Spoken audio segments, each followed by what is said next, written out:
Okay, creating focus, here we go. So why do we lose concentration and focus? Well, one thing that I do get from a lot of my coaching clients is that they've got a lot on their mind, right? So let's say that's someone's head, right? I'll just draw some eyes, look at that, beautiful. Right, now, usually they're not happy, so let's change that. They might be angry, right? And they've got a lot of stuff in their mind, right? So what happens if you've got a lot of stuff, then you don't have focus, right? So all this is messing you up, right? You've got a hairy brain. So what you need to be able to do is you need to create a single point of focus. Now, how do you create a single point of focus when there's so many things going on? You want to be in the moment, right? Now, how do you do that? Let's say this is a bit of information.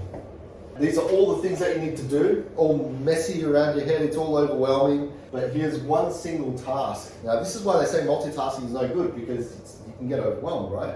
And there's no real true multitasking when you think about it.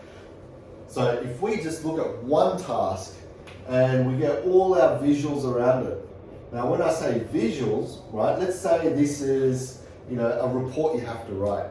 It's a report. Now, as you're writing a report, you might get, you're thinking about, making dinner, you're thinking about what that other person said last week, you're thinking about this, that, and so on, right? What you want to be able to do is just focus solely on this.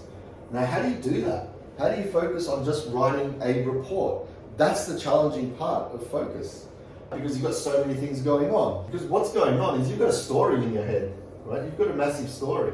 Now, that story, that narrative of the negative story has to be a lot lower than this positive one, right? I won't say positive, this is neutral, let's say. So this story has to be a lot greater than this. Now, how do you do that? Well, there's a couple of ways, and I've explained it already in a couple of videos of mine. But firstly, if you're writing the report, right, what does the report entail? What's it about? What are the outcomes and so on? So try and visualize every single scenario you can think of for this report. So let's say, I'll give you an example. Let's say it's a financial report, right? And it's a budget or something like that. Now, you're doing the budget, you're writing it up, you're writing about the story, what it meant, blah, blah, blah, blah, blah, what the figures mean. But instead of just writing down figures, try and look at the meanings behind it. Try and understand what, each element, each paragraph, each phrase is. Try and make sure your sentences are correct, right? The more pedantic you are here of trying to fix things up, the more focused and concentrated you get. And because you're doing that, you're sort of missing everything else here as well, right? It's like me, when I get into my coaching session, I get so deep into it, everything else sort of disappears, right? And that's what you want. You don't want things to be lingering in your mind, right? Now, if they're really big, they're gonna linger in your mind.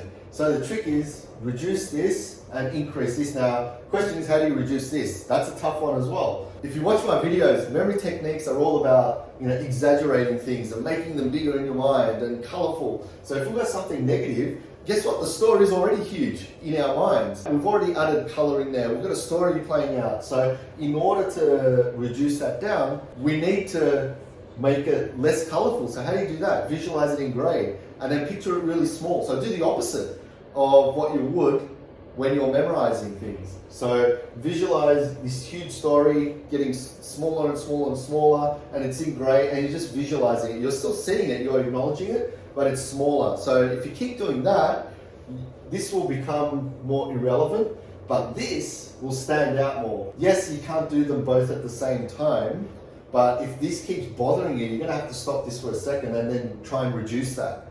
Right? So that's what I mean. Getting back to focus, try and visualize every single element you can of writing this report. And then once you do that, you're going to get a little bit more focus. It's not going to work straight away, right? You're going to need to train your memory. You're going to need to train your brain to give you that full focus and concentration. And I'll make more videos on that. But for now, just see if you can do that. See if you can find one thing to just zoom in and try and visualize so many elements from. And then, make it happen. And let me know how that works as well, because I'll be really interested to see how you go. So that's it from me. See you in the next session. Cheers.